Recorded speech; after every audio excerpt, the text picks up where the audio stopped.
This show is brought to you by Safety FM.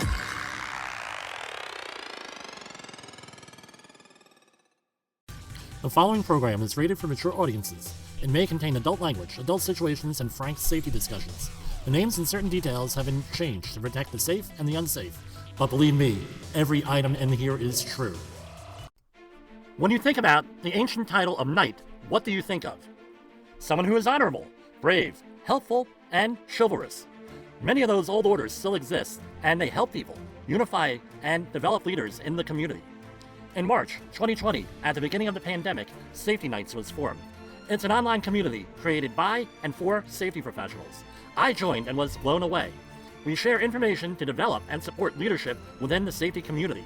Our members come from all areas of safety, and the best part of all of this? It's free. We are not like some of those other safety groups that charge money or are subject to the whims of censors and group administrators. Visit Safety Knights at safetyknights.com. That's Safety Knights, and Knights is spelled with a K. I have a little bit of a story here. I know what you're going to say. There's always a story, Jim. Here he is with another story. You need to be able to ask why, even if it's uncomfortable, today on Safety Wars. So this happened a number of years ago at a facility where somebody was working, and I was there, and the adjacent work area was on fire.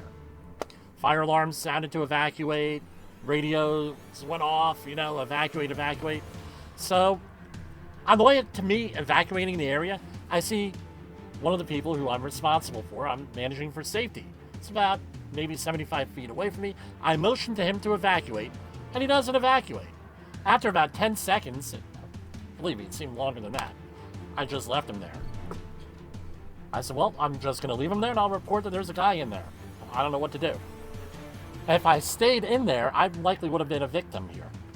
So, with flames encroaching on his position, about 40 seconds later, he starts evacuating, and he's in a panic. He comes over to me and starts yelling, "Why did you leave me here?" I asked him, why didn't he leave when ordered to? What did he want, a formal invitation or something? That is a question maybe I didn't want to hear the answer to, but it was a question that I had to ask. Eventually, in this heated moment, people tell you, wait for the cool-off period. Sometimes you can't wait for the cool-off period. You can't wait for someone to cool off. Because what happens is, in that heat of the moment, sometimes you get the moment of truth. I said, well, why didn't you leave when you were told to? He said, well, management told him not to listen to safety people. It turns out that after some investigation, this was absolutely true. But if I didn't ask the question, I would have never gotten that answer. Later on, I had a very heated discussion with the site manager and told him that if he didn't change his tune and his attitude towards safety, dude, I'm out of there. I'm not going to be responsible for people losing their life. And by the way, on my way out, I'm going to follow it up the chain of command. Eventually, this employee was removed from a leadership position, and he had a small leadership position, but he had a leadership position. And he was not allowed to work alone again, and he was never in charge of anything again. The site manager did change his tune after this discussion. And by the way, never make a threat that you don't intend to follow through on. What's the moral of the story here? What's the point of the story? Don't be afraid to ask the question, especially if it's a question you're afraid to hear the answer from. Had I not asked that question, we wouldn't have known any of this stuff. We wouldn't have been working towards the solution. Sometimes you need that negative feedback. You need to hear stuff that you don't want to hear about. Why? So you can fix it. Maybe change your approach, change the way things are going, identify where problems are. You owe it to yourself and your organization and to your family to become a better safety person.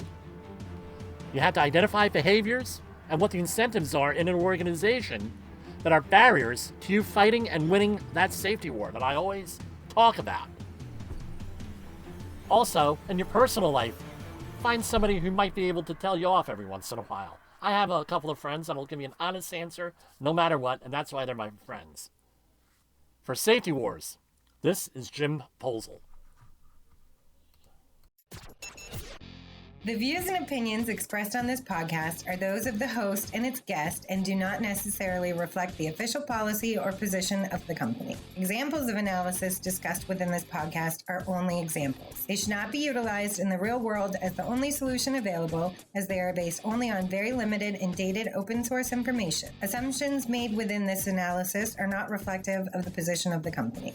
No part of this podcast may be reproduced, stored in a retrieval system, or transmitted in any form or by any means, mechanical, electronic, recording, or otherwise, without prior written permission of the creator of the podcast, Jay Allen.